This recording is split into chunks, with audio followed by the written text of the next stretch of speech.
సమాచార దరఖాస్తుకు సిబ్బంది స్పందించకపోవడంతో సహకార్యకర్త సమాచార కమిషన్ని ఆశ్రయించాడు. అడిగిన పత్రాల్ని సొంత ఖర్చుతో ఇవ్వాలంటూ కమిషనర్ తీర్పివ్వడంతో సిబ్బంది దిగివచ్చారు. ఏకంగా 5 బస్తాల సమాచారాన్ని తపాలా వాహనంలో పంపించిన వైనం హైదరాబాద్ శివారు మణికొండ గ్రామ పంచాయతీలో జరిగింది.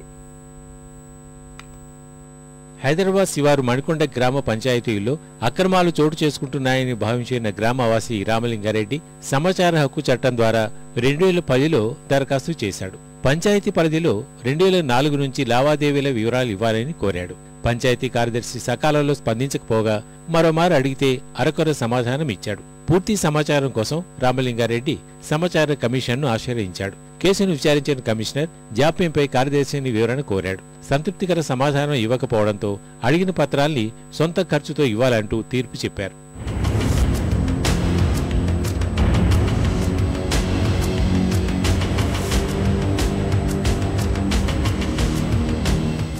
కమిషనర్ తీర్పుతో దిగివచ్చిన గ్రామ కార్యదర్శి రామలింగారెడ్డి అడిగిన సమాచారాన్ని ఏకంగా 5 బస్తాల్లో తపాలా వాహనం ద్వారా పంపించారు. సంచుల నిండా తెచ్చిన సమాచార పత్రాల్ని చూసి దరఖాస్తుదారుడు ఆశ్చర్యపోయాడు.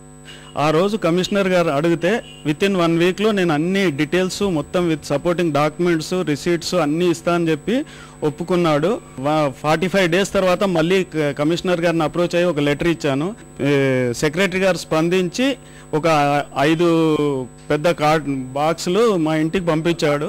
బస్తాల్ని తెరిచి చూసినా సంతృప్తికర సమాధానాలు లేవని దరఖాస్తుదారు రామలింగారెడ్డి తెలిపారు.